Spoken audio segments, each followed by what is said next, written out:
This podcast is part of E2C Network, where we share the whole Auburn experience. War Eagle Auburn fans, welcome to No Huddle, your source for Auburn football news and discussion, part of the E2C Network. I'm AJ Richardson. I'm also here with my man. We got us another win, Jared Davis. How you doing, Jared? I'm doing good, man. And right there, you made it sound like I'm the reason we got us another win, so I'm going to take that. Kind of the way that flowed right there. I'll give you a little credit. I mean, I did go there, and I, paid tuition, which I guess keeps the school going, which keeps the football program going. I'm claiming it. I'm the reason we won. Claim it, run away. Yes, sir. That's it. How can the people stay in touch? I'm sorry. I've already done that joke before. We'll just end right now. Love it. But Auburn did win 35-15 on the road at Vanderbilt. And this is our second SEC win, second straight win.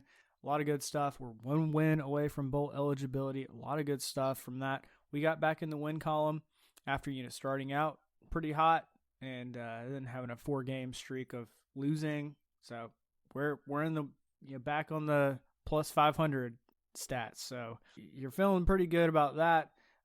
Headed into the last 3 games of the season, and I'll put I gave you a shout out. I'm gonna shout out myself, so pat myself in the back already.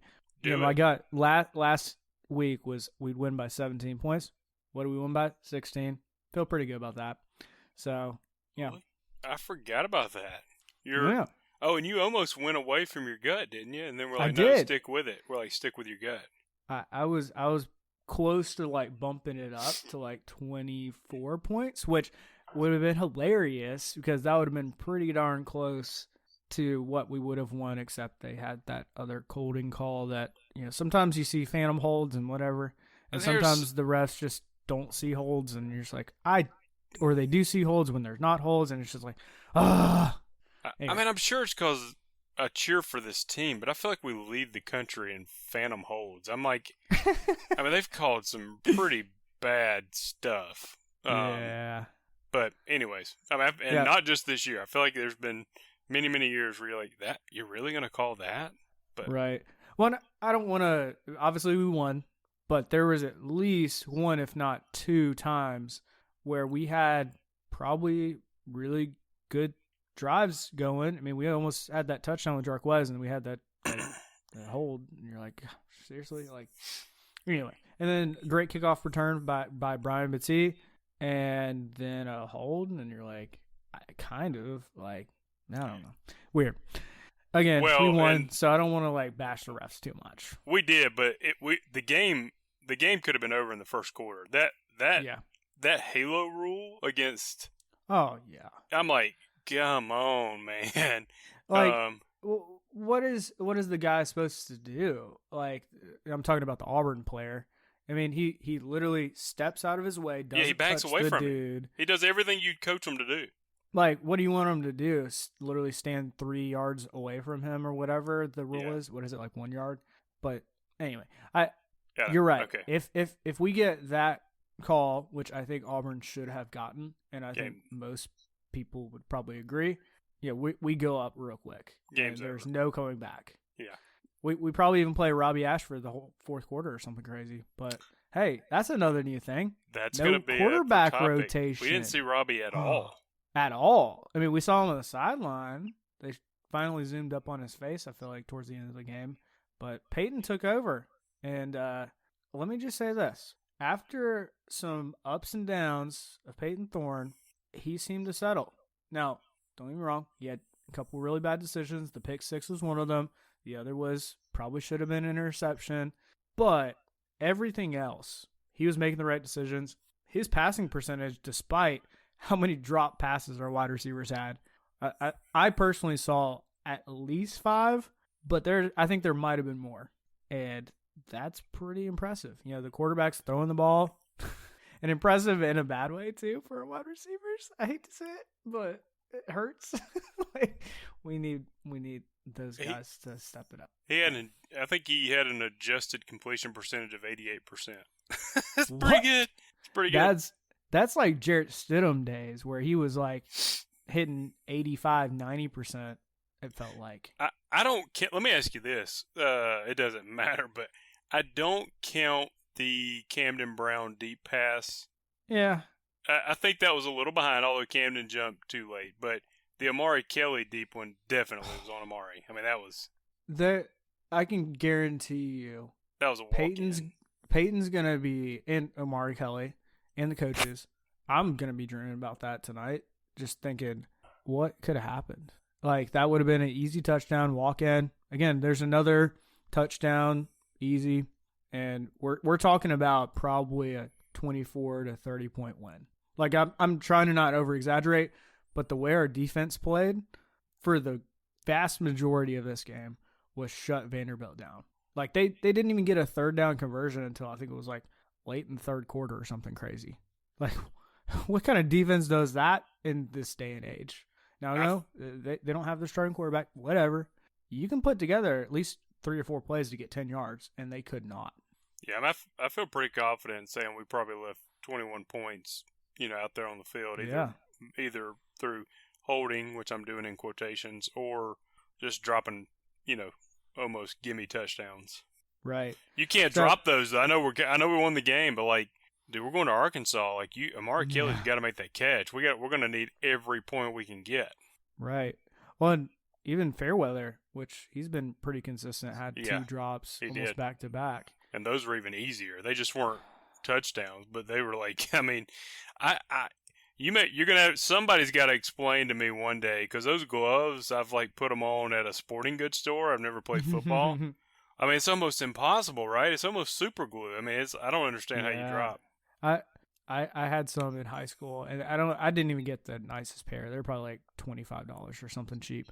These guys have the best of the best and maybe it is the Under Armour gloves. I hate to say it, but maybe it is. I don't have any facts to back that up. But come on. Like, you're way better than that.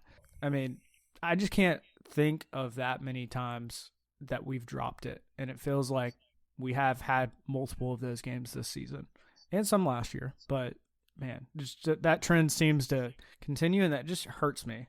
Because that's drive killers. That's touchdown. You're getting those essentially getting removed now. That just stinks. So I don't know if they can fix that this year, but you gotta think that recruits are looking at that and thinking, I can catch that ball. I got that, and maybe I can do that at Auburn. So just some food to chew on.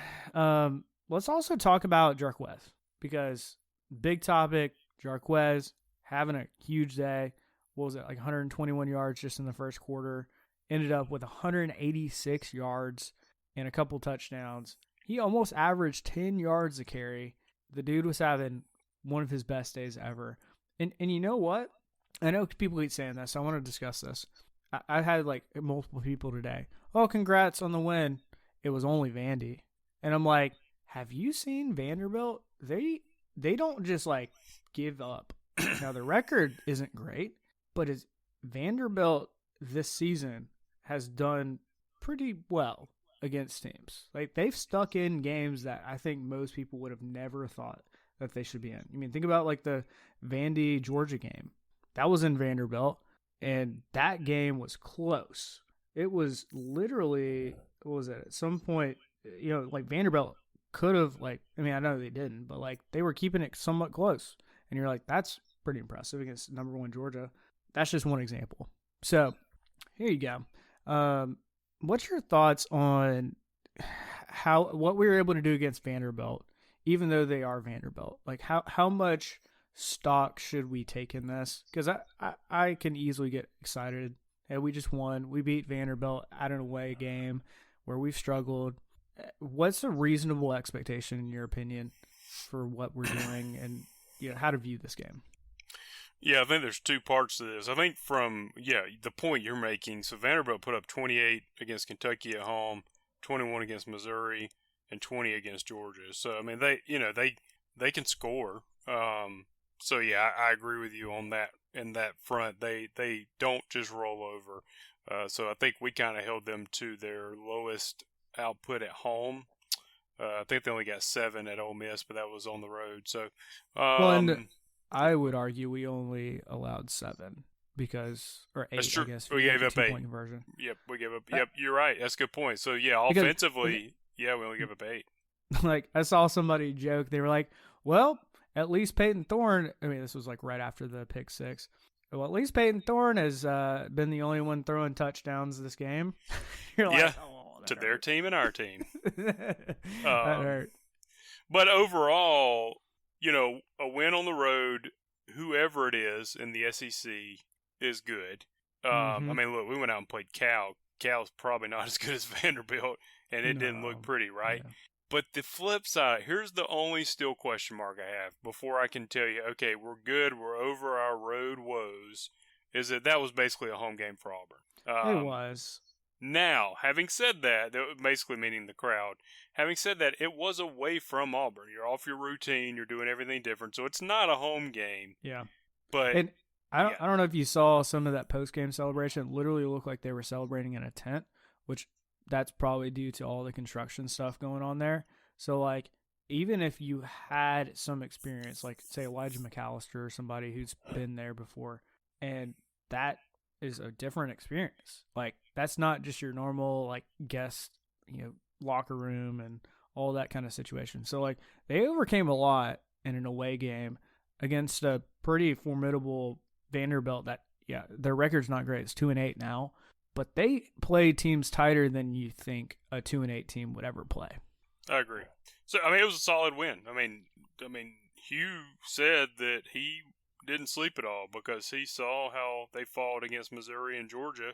Mm-hmm. Missouri and Georgia are better teams than us right now. So he was worried, rightfully so. Yeah.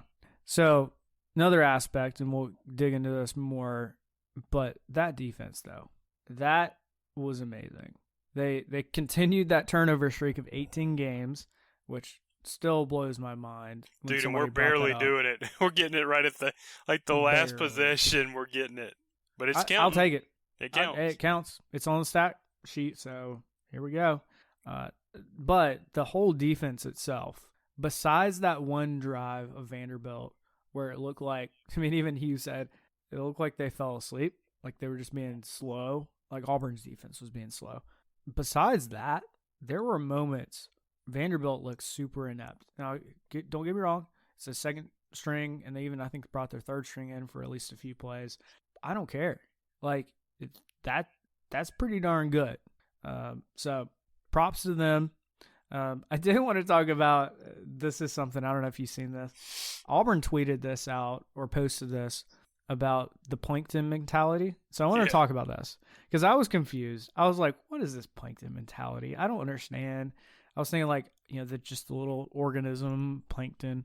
No, they're talking about SpongeBob, which, that's pretty hilarious. But their thought process behind all the plankton thing, if you've ever watched SpongeBob, Plankton's trying to get the Krabby Patty recipe. And that's his one goal every single episode, is to like go and get that, figure out what that recipe is. And everybody is trying to keep it away from Plankton. So their defense, kind of to bring this full circle with Auburn's defense, they're trying to figure out what is the other team's plan. What are they going to try to do? And I think they were super successful against Vanderbilt. I mean, honestly, the last most games this year, I feel like they figured out what is the other team's plan and has prepared for that. And that's even including some of the scripted stuff. Like Auburn's seeing the scripted plays generally. Every team's going to have them, and they're going to have essentially new plays that have never been on tape before thrown out there. And Auburn seems to battle, and that's kind of like our bedrock right now, I feel, for this team, is this very strong defense that, I mean, they're going to keep us in, I think, even the Iron Bowl towards the end of the year, where if we play our cards right, we could be going into a fourth quarter against Alabama with a close game there. So pretty exciting things with the defense. Let's specifically jump over to kind of like specifically the offense. So I want to talk about a few things here. I'm going to make a statement. Auburn's offense is improving. And I think some of you might be like, I don't know about that. It was just Vandy. We just beat Mississippi State. Both teams not great. I don't care. Auburn. Okay, let's look at some of the teams that Auburn has played against this year, and the opposing defenses have not been that great. So if you look at, for example, Ole Miss, not that great. We barely put up 21, I feel like, against them. LSU, not the greatest of defenses. We only got 18 against them. That by itself is just showing me we struggled. And I think we've overcome some of that with, I don't know whether that's, I'm going to put it a little bit more on coaching, because you're putting only Peyton in there, give him some stability. But I think it's a well-rounded approach to the offense and what we're doing. So I don't know. What's your thought? I mean, am I overreacting that the offense is improving, at least at this point in the season? We're 9 games in.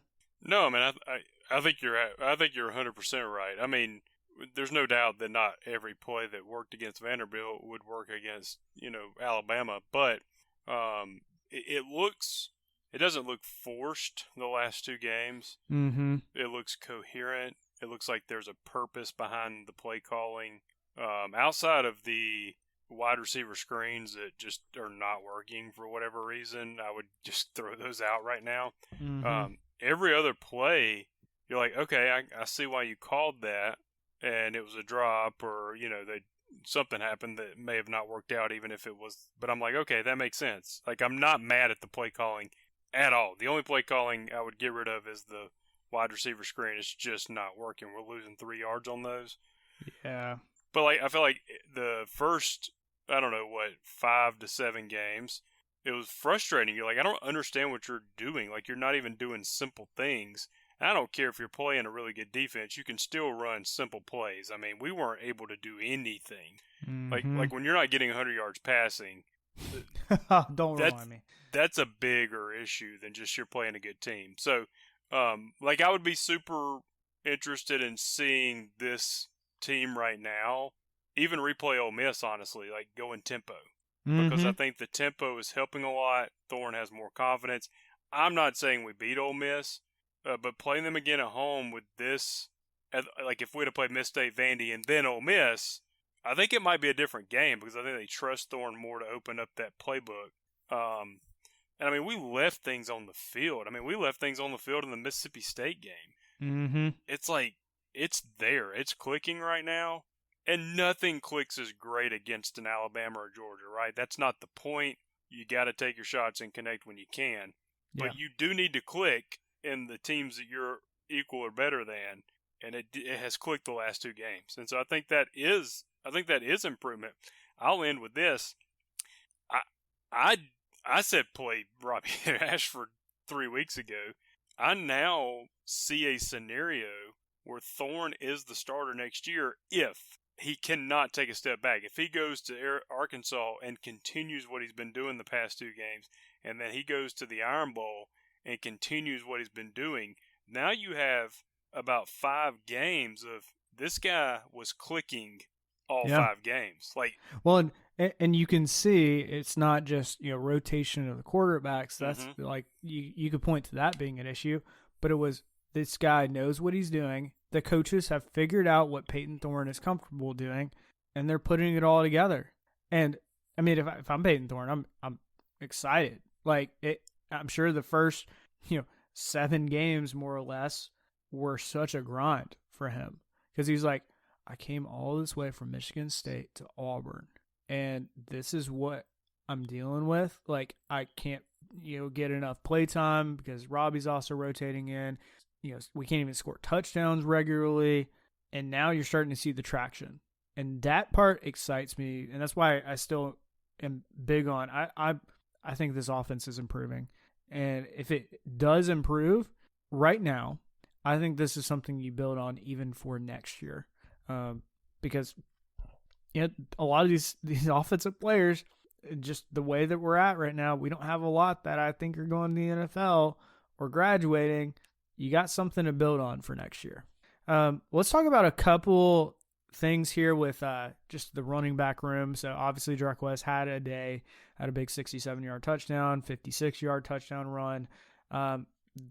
Something that was interesting, and it kind of reminds me of Jarquez reminds me of, if you remember Kerryon Johnson, where Kerryon Johnson would just be so patient.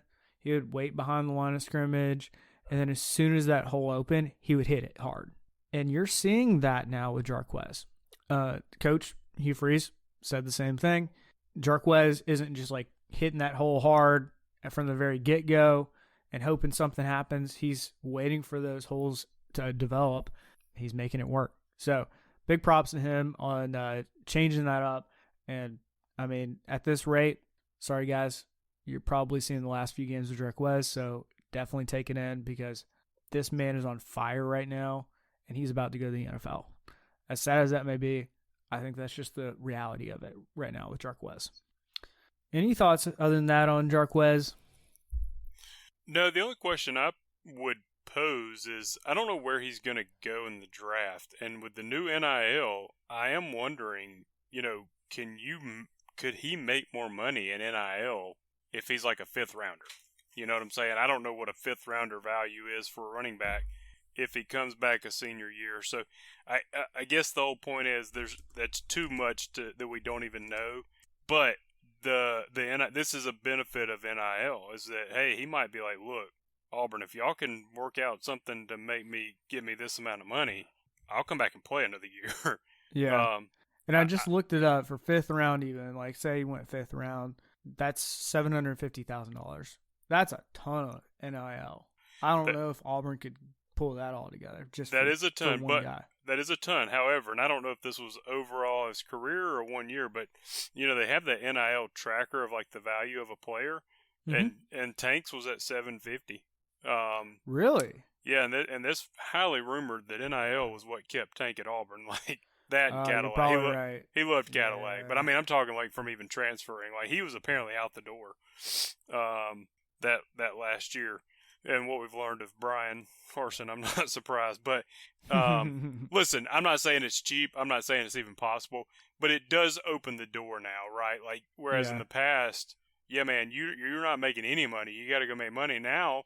It gives them something to think about. I mean, even Caleb Williams, who is the USC quarterback, I think he's says some things that are not very bright. But he came out and said, "Listen, if I'm getting drafted by a very bad team, I'll come back and play again at USC because I'm making money here." And that's crazy. And I mean, I had never thought about that. And I'm like, I don't know if he'll really do that, but that's just another aspect of, hey, look, if it's the Cleveland Browns picking me and they're historically bad, I'm going to sit out. I'm going to go back and play college and make NIL money. That's an option. For real. Speaking of the Cleveland Browns, we just went to a party and a bunch of the family members at this party were Cleveland Browns fans. I was like, man, I feel for y'all. Anyway, that was aside. You could be Falcons where you take the lead with 1:30 left, and then you let a quarterback who's been on that team for 2 days drive down and take the lead back from you and win the game. Oh, man. Yeah.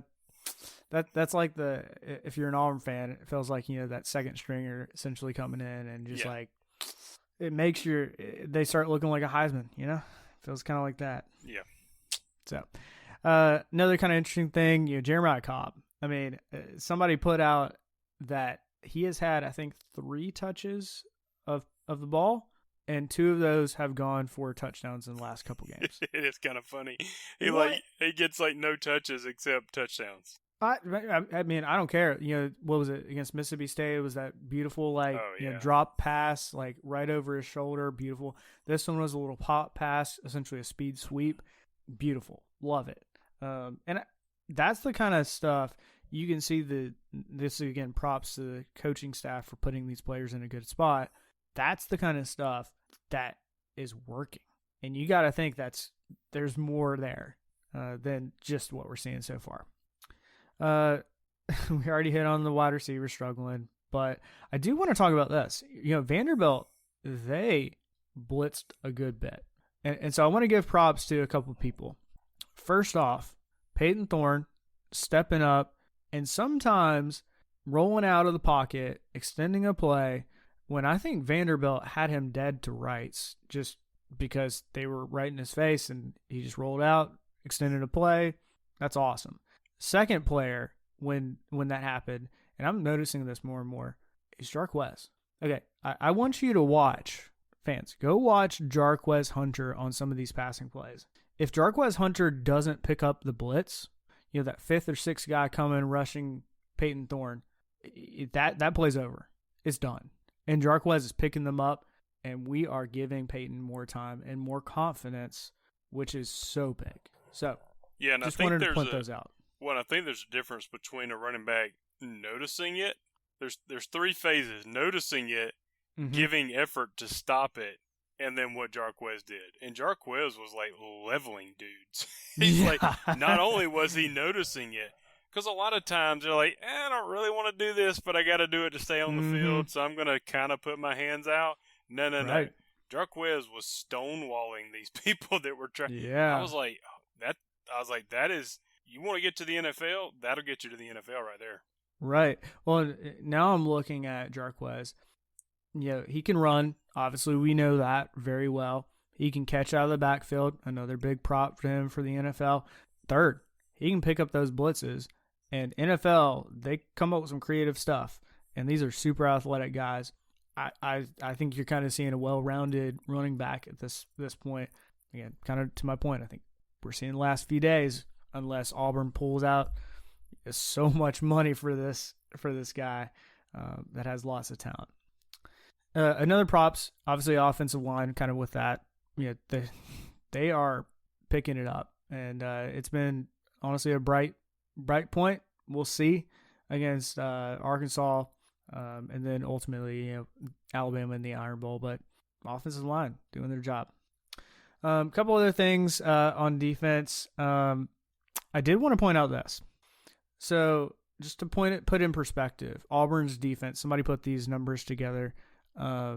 Auburn's defense has held all but one SEC opponent this season, which was LSU, below its current scoring average. So that was Texas A&M, Georgia, Ole Miss, Mississippi State, and Vanderbilt. Kept each one of them under their scoring average. So they're seeing what other teams are doing, and they're saying, we're better than you. So love to see that. A couple of just key players that I wanted to point out. I'll start out with the guy. I said Keys. Austin Keys. He had the best graded game according to PFF with a 90.5, which, again, if you get into the 90s with PFF, that's incredible. You're on fire. I'll even shout out Austin Keys. I hope you're listening to this. You retweeted one of my tweets, so love you, man. That was great. That was really cool.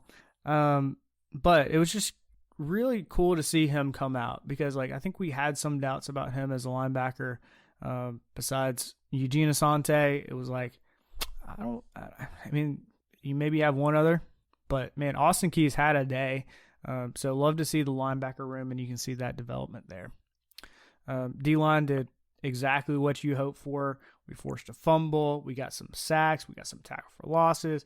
Marcus Harris did his thing. Elijah McAllister, coming from Vandy, had a day. He had a quarterback hurry. The defense did everything that they wanted to and a little bit more. So overall, loved it. DJ James, 7 tackles, led the team. And you know what's crazy? I hadn't thought about this. Normally DJ James is kind of sitting back there and playing pass coverage, but he got in 7 tackles, which is crazy for him. Even Hugh Freeze was like, he's not a tackling machine, and you're like, well, for coach to say that, that's a lot. I don't know if publicly, but personally, been a little disappointed with DJ this year. His last 2 games, he's played very well. And he made, the tackle that he made on that screenplay to the tight end, that was, I don't know how he made that tackle. Yeah, I don't either. That was amazing. The one where if he doesn't knock him down, the guy's probably still running. It was wide open. Yeah. And he knocked him down while he was being blocked. Yeah. Lots of good play on defense. I did want to talk about special teams because it was a little bit of a sore spot for me.